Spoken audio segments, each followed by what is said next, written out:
Investors Chronicle.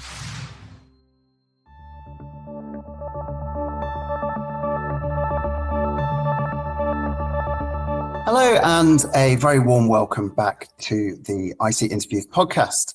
I'm Dave Baxter, I'm the funds editor on the Investors Chronicle, and my guest today needs very little introduction. We're very pleased to have Nick Train with us, a storied and very experienced UK equity manager. Nick works on the Finsbury Growth and Income Trust, on the Lindsell Train UK Equity Fund, and is also co-manager on the firm's global equity portfolio.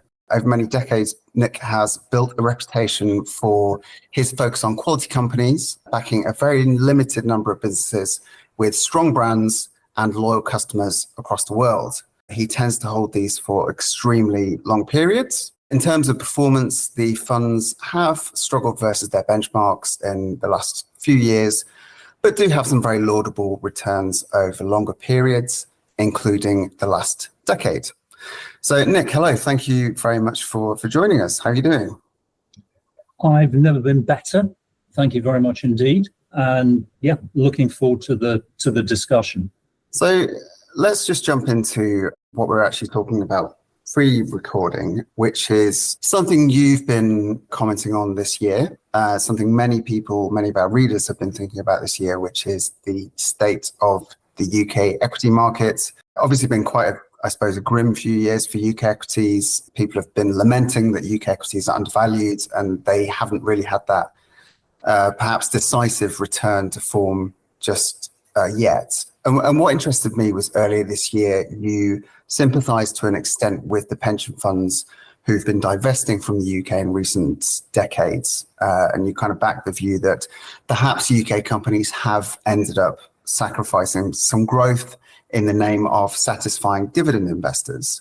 With that in mind, I mean, could you make a case for a reverse of the UK's fortunes? And I suppose after this, it'd be interesting to get your take on, if anything, what do we need to kind of turn things around for the UK equity market? Yeah, there's a long list of usual suspects for what might be the causes of this malaise for the UK equity market. And I'm persuaded that it's complex and that there's more than one factor here. I think there's no doubt that the one you highlighted and that I also discussed earlier this year has played a part.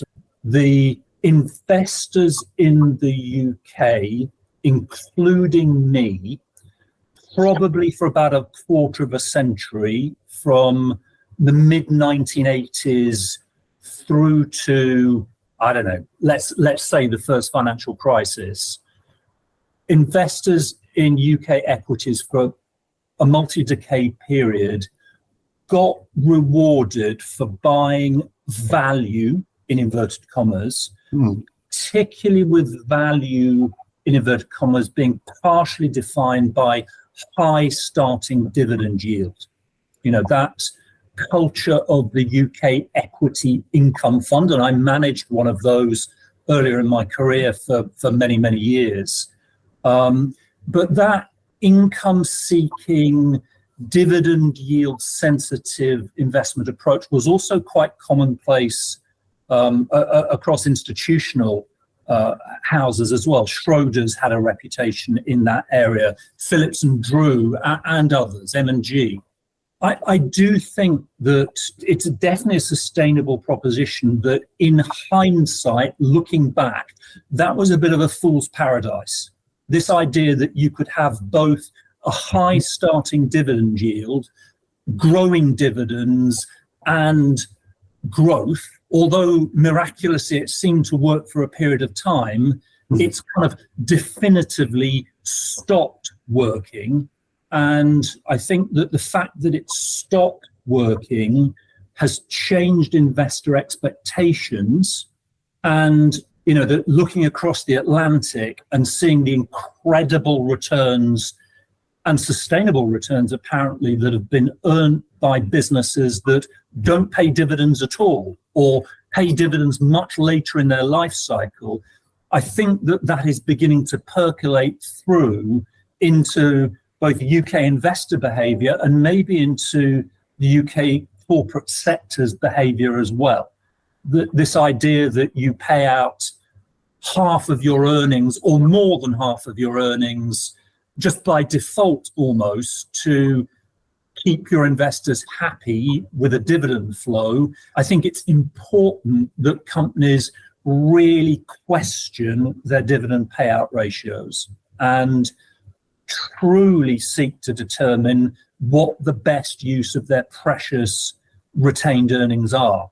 And, I'd like to think that for a lot of the UK stock market, and I'd absolutely like to think for some of the companies we've chosen to invest in, the potential value that could be created by reinvesting in organic growth opportunities for the companies ought to be much greater than paying out excessive dividends. I don't know if I've spoken too much on that, but kind of you prompted me to, and I think it is. I think it is a factor in the historic poorer performance of the UK stock market. I don't see any particular deus ex machina, if that's the phrase I'm searching for, that overnight or over quarter or over a 12-month period makes the UK equity stock market not just undervalued, but gives it the potential to make significant capital returns for investors. I mean, maybe the only circumstance I can see that is the deeply disappointing circumstance of a global crisis when the oil price doubles again. I can see how the UK can perform if commodity prices go up at a cripplingly high rate, but I don't think that's good news really for anybody. I will just put out there, a phenomenon, again, that I'm particularly conscious of relative to the companies that we're invested in, as maybe an indication about how valuations could improve, or at least corporate behavior in the UK might improve in a way to enhance returns. And that is seeing the proportion of global and particularly US institutional investors becoming a bigger and bigger proportion of the shareholding registers of the companies that we're invested in. So I think it was very notable. 6 weeks ago now, that Diageo announced that it was choosing to change its currency of accounting record from sterling. It's a UK domiciled, UK listed company, from sterling to dollars. And we, like a lot of other observers, asked the company, well, why have you done that? Are you indicating that you might be considering leaving the UK stock market, as obviously some businesses have done? Well, Diageo assured us that wasn't the case. And I think on balance, it probably is right that it's not the case. But they did remark that 45% of their share register is now dollar US investors. And actually, the US is far and away their biggest single geography. So, you can see within Diageo's share register this growing influence of non-UK investors. Of course, when a UK pension fund sells, somebody's got to be on the other side of the transaction buying. And we see in, I think the world-class companies that I hope we're investing in, a world-class business like Diageo, that more and more US investors are becoming more and more important on that share register, including, I'm going to say again, because I have said this before, but including Berkshire Hathaway. Berkshire Hathaway, Warren Buffett's vehicle, has relatively recently become a top 10 shareholder in Diageo. And that's great from my point of view, because, he's a endorsement of the investment. But also, I think that Buffett and, the big growth investors who are at the top of RELX's share register or Experian's share register, they're going to help those companies make the sort of asset allocation calls, capital allocation calls that their US counterparts do that have helped the US businesses perform so much better than the UK ones. So does that make sense? Just as it's a marginal, relatively slow change, but maybe if the shareholders change and they're no longer income maximizing investors, they're more growth oriented investors, maybe that's the way that we see better performance out of UK companies. Would you also see, I mean, it's just me speculating, but say we get more kind of global investors, more US investors, would you perhaps expect to see more of a potentially kind of activist elements? Because I guess the corporate culture can be slightly more sharp elbows, and perhaps if people recognize that, the company could be run with more of a focus on that kind of organic growth and so on, would you expect to see that? Well, I think it's very interesting, the decision that Unilever made to welcome Nelson Peltz onto the board of Unilever when his vehicle Trian took a 1.5% stake in Unilever. That was apparently enough to get a seat on the Unilever board. I'm putting the rights and wrongs of that to one side. I think what's most notable about the recent Unilever quarterly updates is how aggressively Unilever has been cutting the number of its SKUs, stock keeping units, i.e. individual items sitting on shelves around the world. And I think that it's right to say that over the last 18 months, which is somewhat coincidence with Peltz being on the board, Unilever's cut a quarter, 25% of its SKUs. And that, that's quite a big proportion to cut. There's a short-term cost to the company in a sense. They're losing those revenue lines. But what it does mean is that Unilever is more and more focused, presumably, on its biggest selling and most profitable brands, which you'd hope in the long term would enhance returns on capital for the business.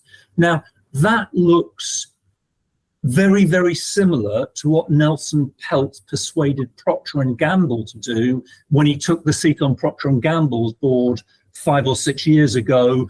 And by the way, that resulted in an upward re-rating for Procter & Gamble shares. So I think I'm not going to say I know the answer to your question. Is there going to be a general increase in activism as a result of changes in share registers? But I can certainly point to at least one. And after all, Unilever is one of the UK's top five companies. So a major company. It looks as though that company has responded to thoughtful pressure from what you might call an activist shareholder. Certainly Trian has a record of being so.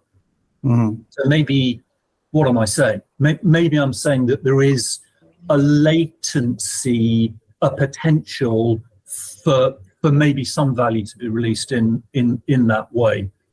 It's interesting what you say about sharp elbows and M&A. I don't know. The UK has always had a reputation, maybe an unhelpful one, I don't know, for being quite a buccaneering, island economy, punching above its weight around the world, being prepared to make bold mergers and acquisitions. I agree that seems to have quietened down a bit since, dare I say it, 2016. That's obviously another, at least, sentiment factor on the UK and maybe on UK corporate confidence. I don't know.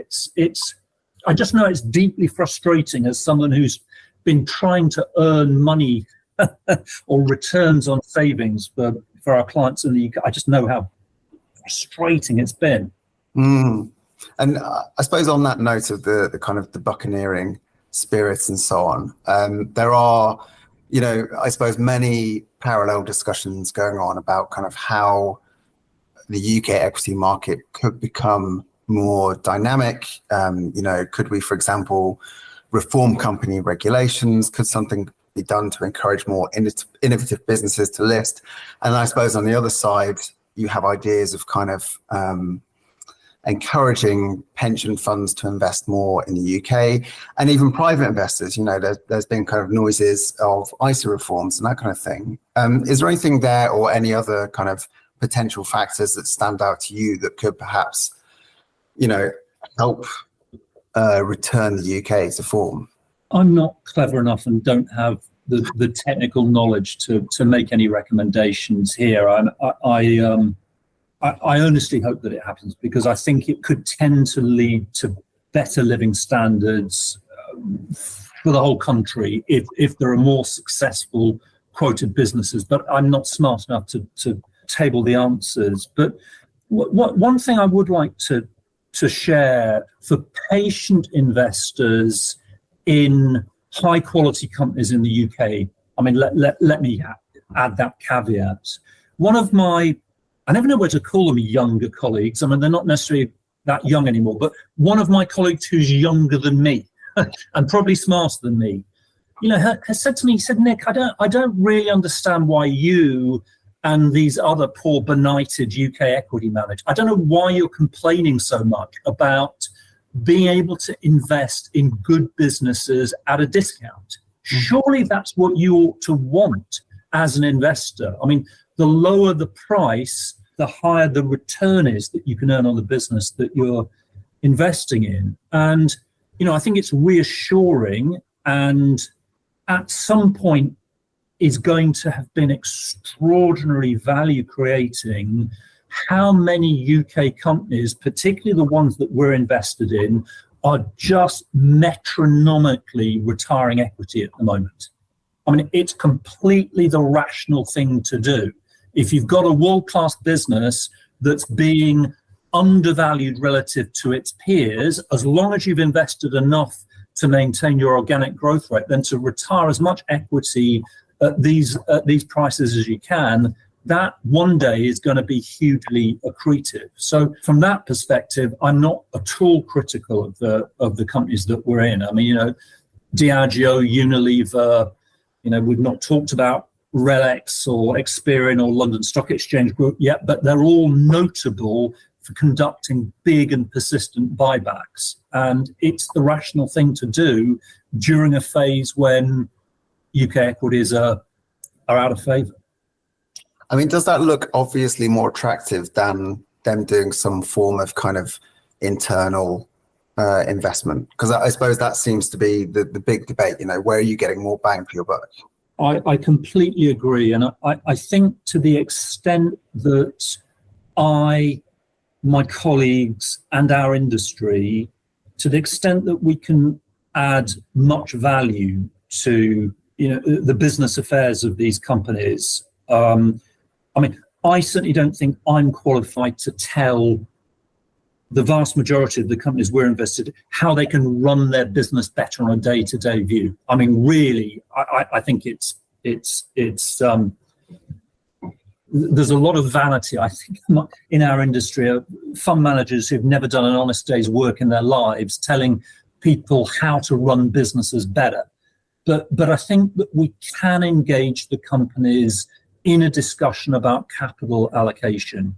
And I do think it's beholden on us, and I promise you that we do it all the time with all the companies, to challenge them again and again about the dividend payout ratio and the quantum of share buybacks relative to the organic growth opportunities. Because what NASDAQ has demonstrated is that fully investing in the organic growth opportunities creates a lot more value than even the buyback, and definitely the dividends, would be my view. Interesting. Let's turn then to, I suppose, some of the kind of companies you mentioned, some of the holdings. One kind of theme we were discussing briefly before kind of recording is kind of artificial intelligence and that boom and how investors can tap into it. Looking at your holdings, I suppose kind of Relics and London Stock Exchange, names that have been kind of touted as potential AI winners. But I just wanted to get your take, you know, To what extent do you think it's going to be a game changer actually in terms of kind of revenues, earnings, and how much do you worry about the kind of so-called AI hype kind of feeding into price and sentiment? Yeah, I've heard a lot of people ask this question, and almost all of them, and I'm going to do it as well, preface any comments by saying, don't ask me, I'm really not an expert on artificial generative intelligence. And I know that I'm not. But what I am persuaded of is that what's potentially valuable with this enhanced digital technology, it's not revolutionary, it's an enhancement of search algorithms of large language models which have been around for 20 years or more, but it's a serious enhancement, but it's not a revolutionary break. What is clear, and it's clear in the most important way imaginable from my perspective, which is it's driven share prices up over years, is that companies that possess large amounts of proprietary data that's unavailable to others, those businesses are in a position to utilize these AI tools to create additional value for their customers. I don't think you need to have a particularly hyperbolic view to see that RELX has already been using primitive and now more advanced AI tools for at least a decade, and you can see RELX's client retention rates and growth rates increasing as they introduce more of these sophisticated tools and analytical tools to their product suite. I look at Finsbury Growth and Income Trust portfolio, and I look at companies that we might want to add to Finsbury's Growth and Income Trust portfolio. And one of the things I'm looking for is companies that do possess exactly what I've just said. In other words, proprietary data that they have access to that their peers or competitors don't. And actually, Finsbury shareholders have been rewarded for a couple of decades by owning businesses that are data rich. They've been rewarded to a degree in 2023 as well. And yeah, I'm hopeful, as the saying goes, that this is just the beginning and that there's a lot more to come. What I feel is, for me, tantalizing is that, I do think that there are some genuinely world-class data owners, creators, curators listed on the London stock market, like RELX, like London Stock Exchange Group, like Experian, all of which are major holdings for us, by the way, not coincidentally, all of which, I think really have a credible proposition to put to their clients and ultimately to their owners that they can utilize artificial intelligence in a way that's likely to produce better outcomes and better value for their customers. So I look at those UK listed companies and I think, well, how many global asset allocators who might ask themselves, do I want some exposure to AI winners? How many of them would think to look at the UK? I'm going to guess not many. And it just makes me wonder, as a long-suffering UK investor who's been trying to look on the bright side regularly for the last decade and has been wrong pretty much for the whole 10 years about saying that there's unrecognized value in the, but I do wonder whether those sorts of, Experian is the biggest credit bureau in the world. The London Stock Exchange Group is the number one provider of real-time financial data in the world. RELX clearly is dominant in global science, law, and insurance. I mean, this is not me imagining this. These are globally significant data businesses that are listed on the London stock market. And, well, let's put it this way. There's not much hype surrounding their share prices or valuations. And I sincerely hope that's an opportunity. And perhaps they need to brand themselves more as kind of AI plays or that kind of thing. Is that one way? I'm happy for the conservatism. Brian Cassin said to us, he's the CEO of Experian, he said, if I tried to tell you what our year 4 revenues were likely to be from AI, don't believe me, because I wouldn't even necessarily believe the numbers myself. It's still too nascent. On the other hand, he said, clearly, as the biggest owner or collator of consumer and business credit data on the planet, we ought to have a major opportunity here to apply these tools.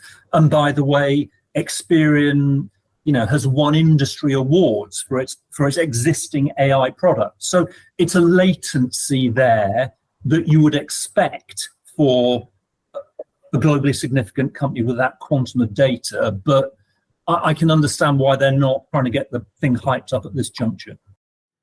If you're enjoying podcasts from the Investors Chronicle, do listen to our other productions, including the newly released episode of Lee and the IC, where Alex Newman and famed ISA millionaire Lord John Lee discuss the art of selling and more.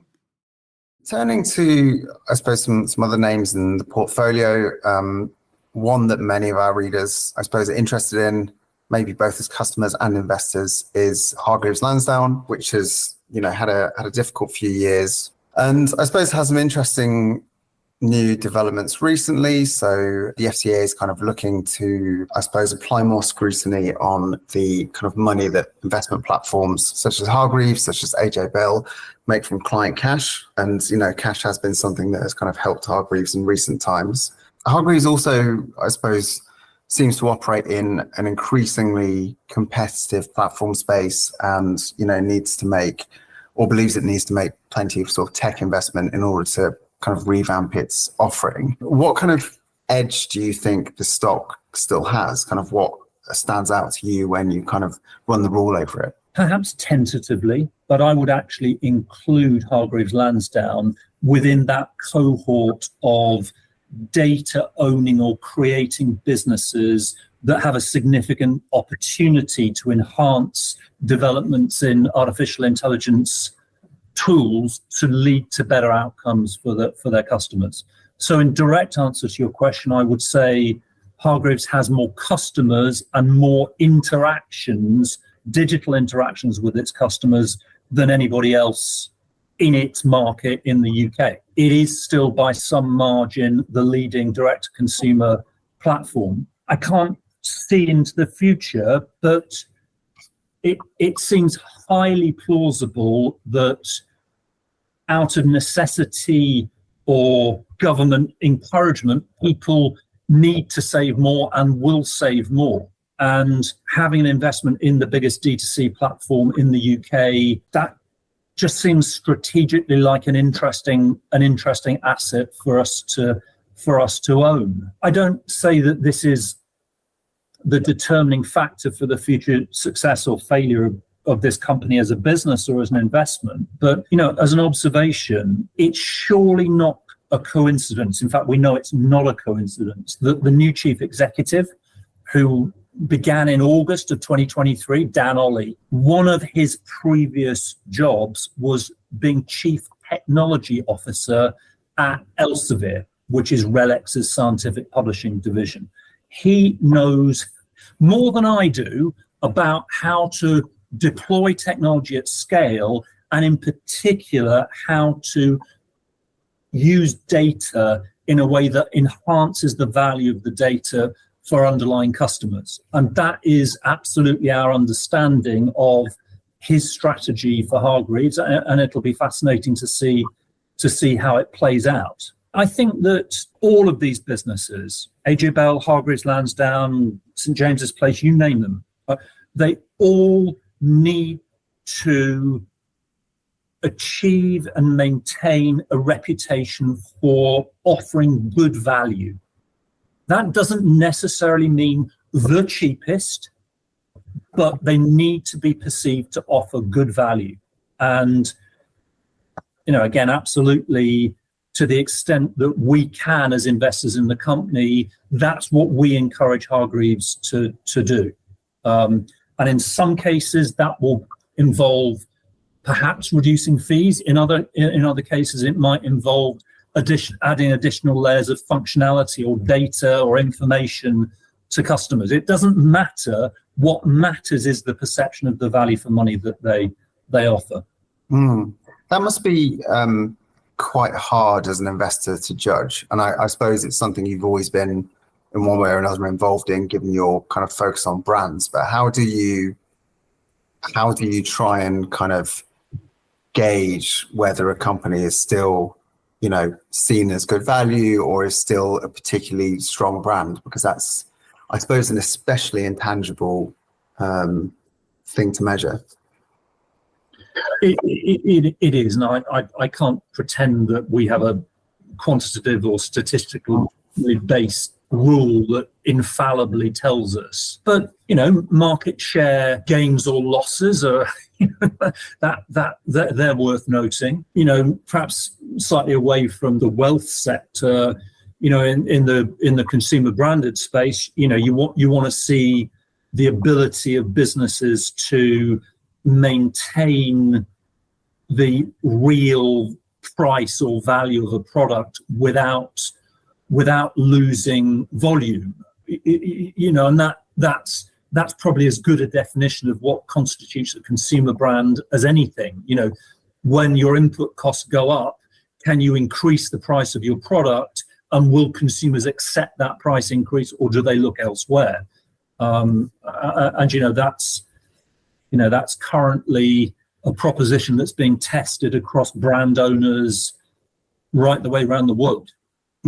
Some brands are, impervious apparently to rising prices. Others, quite quickly are demonstrating signs of commoditizing, and that's a warning sign. Yeah. Turning to kind of some of your, I suppose, consumer stocks, you have a decent level of focus on, I suppose, some of the more kind of premium names, one of which is Burberry. There's some interesting discussion with Burberry kind of on the extent to which, I suppose, their fortunes now are riding on kind of their new sort of designer collections and so on. And perhaps some people could worry about the risk of a brand attempting to kind of reinvent itself and so on. How much is that kind of a concern to you, and what are your thoughts on the stock in general? Burberry is an example of a company that, in our opinion, has been doing the correct thing for a number of years, but as in terms of its share price, received scant recognition. I don't know. We'll have to wait and see whether there is ultimately a reward for the tough decisions that Burberry's board has made over the last 4 or 5 years. But there's been a very meaningful sacrifice of lower margin, masstige products that Burberry have just walked away from in order to elevate the status of the Burberry brand and get more of the revenues of the business more aligned to true luxury and being retailed either in its own stores or online through its own website. Those decisions have definitely retarded the growth rate of the business, but we think have also definitely increase the warranted value of the remaining business. Does that make sense? Because what's left is much, much closer to true luxury. I think that it's not Hermès and it's not Vuitton, and it never can be and it never will be. And I can quite understand why investors who have got a global brief or even a pan-European brief would own Vuitton or Hermès rather than Burberry. But actually, I'm mandated to run a UK equity strategy, and I look at Burberry, and it is the only thing that exists in the UK that's even remotely like a luxury branded goods company. I think on some measures, it is the 10th biggest luxury brand on the planet, which is not a trivial thing. Burberry's iconic trench coat, that is the top luxury outerwear brand in the world. And Whether that is growing quickly or not growing, that's still a very, very valuable position to have. I see the share price trade currently, because maybe there isn't enough earnings momentum. I see the share price trade as a proxy for people's belief about Chinese consumption. If people think China is booming, they'll buy Burberry. If they think China's shrinking, they'll sell Burberry. I don't mind what other people do with the share price, but from my perspective, I look at Burberry and say, is it a good thing that this British company derives well over 40% from its revenues from Asian customers, particularly Chinese Asian customers, who have a decade, if not century-long love of Burberry gabardine outerwear? And to me, that's a fantastic global position that this company has. And if it can find a way to diversify the product offering a bit, get more leather goods, get more shoes, if it can increase the densities of the sales in its stores around the world, then, and I don't know for sure whether it can, but I think Daniel Lee's done a good job in bringing some attention back to the brand, then all I can say, like so many other UK companies, is Burberry's not being valued as though it was going to be successful. On a pound of revenues compared to its market capitalization, you pay a fraction for Burberry or EV to sales from what you'd have to pay, admittedly, for a luxury brand that has been more successful. So I don't know. Again, I don't know if I've used this word already in this conversation. There's a definite latency within Burberry if they get the stated strategy right. And again, Burberry, I think it's true to say it's the only quoted mono brand in the world, mono luxury, i.e. there's just one brand, it's a single brand that doesn't have a family control. I'm not saying Burberry's going to be taken over. I don't want it to be taken over, but it's an interesting strategic asset to own. One of the world's 10 biggest luxury brands with this incredible mind share in Asia, on a third of the valuation by some metrics of its peers. And by the way, there's no blocking stake in Burberry. It's kind of interesting. And also, by the way, Burberry is buying back its shares. It's doubled the size of its buyback this year compared to last year, and that is totally rational. The company's got no debt. It generates a lot of cash. It's totally rational. It should be retiring its stock at this valuation. And just turning to one other name that's benefited from its focus on premiumization and so on, you have mentioned Diageo, has made some good progress on some fronts, but I suppose it is worth raising the fact that people are worried about the kind of US growth prospects, and there are some quite differing views on whether that's subdued demand or whether there are other factors at play. What's your kind of take on the situation there? I must be careful not to get messianic about Diageo or any of these businesses. One can be wrong. But I just can't help feeling, relative to what we're all trying to achieve with these savings that have been entrusted to us, with this capital that's been entrusted to us as investment managers or advisors, in my opinion, we're trying to find assets that have a high likelihood of protecting the real value of our clients' savings over long periods of time. And to me, okay, I've got a UK orientation, and probably there's dozens of other businesses that people without the same orientation that I have might table here, but I can think of few businesses listed on the London Stock Exchange that have a suite or collection of brands more likely to have protected owners against inflation and grown in real terms over the next decade or couple of decades. I mean, just half of Diageo's business is Johnny Walker, Guinness, and these incredible tequila brands. Those are the leading brands in their categories with decades of structural growth ahead of them and pricing power. And by the way, the other half of Diageo isn't bad at all. So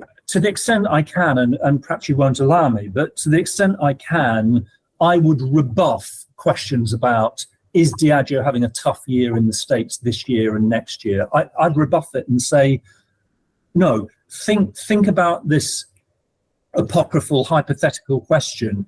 If you could only invest in one company and you weren't ever allowed to sell it, what would it be? What characteristics would it have? And to me, Diageo would have a lot of the characteristics that you'd look for security of your capital, against inflation, against, Guinness is a quarter of a millennium old, and this year is going to be the best year in the company's history. Johnny Walker's 130 years old. This year is going to be the best year in Johnny Walker's history, and that it's only just getting started. So I said I wouldn't get messianic. I don't even know if that's a word, but I have. But that's the way I look at it. That's the way I look at it. That the tactical issues that people agonize about, if you agonize about the tactical issues, you end up not owning as much of Diageo as you ought to. It's the biggest alcoholic beverage business in the world. It's self-evidently the best positioned of them all. I mean, others, Brown-Forman's a good business, Pernod Ricard's a good business, but Diageo's a very, very good business.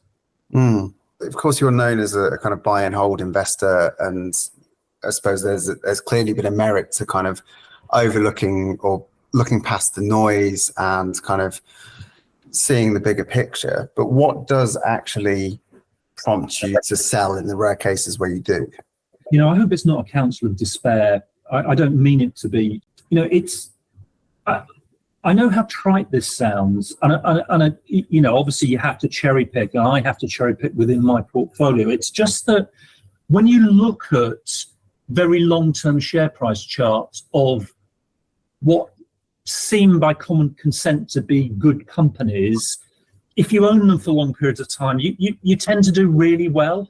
I mean, Diageo is up sixfold since the start of this century. I mean, sometimes it outperforms, sometimes it underperforms, but sweating about it, and you run the risk of not that's the effect. That's the effect that we're looking to capture. And I have to say, it does make me, and as a business, it does make me cautious and skeptical about selling out of things and finding something better. To use the cliche, everybody thinks the grass is greener, but you've really, really got to be certain about that proposition to justify selling something, particularly when what you sell might not have done very well for a period of time and you're buying something that I'm just saying it's much harder than people expect. I will sell when I've satisfied myself, often to the point of complete exhaustion, that a business can't do what we'd hoped it was going to be able to do. Maybe it's invidious of me to go into names, but that's what would make us sell. More what we're buying at the moment. I mean, I've just started a new holding in the UK, which I'm not going to tell you what it is because it's not a big enough position yet. But I mean, I've just started a holding. Actually, it could have been any one of a number of, for me, 2 or 3 other ideas. I mean, I definitely think that this malaise in the UK stock market, for me, it's throwing up ideas. I've just initiated in a FTSE 100 company, actually with the biggest data set in its industry. I think it's a fascinating opportunity, and I know that there are others that are interesting to us and to others. Yeah. But it doesn't create competition in the portfolio, I suppose, versus the existing names. I guess that tension is always valuable. There was a long period, like about 5 years between 2012 and 2017. I think it was a 5-year period when I didn't buy a single new idea.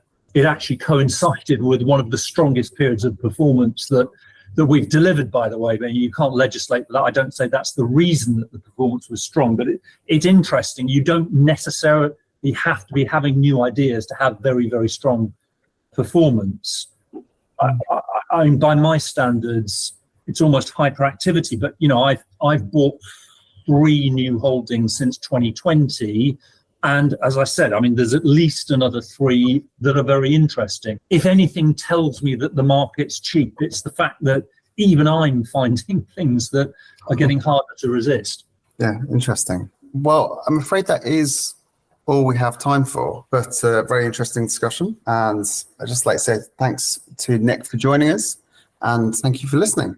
Finally, we would love to hear from you, the listeners. If you have any thoughts, comments, or would like to suggest potential guests for the IC interviews, please email me at david.baxter@ft.com.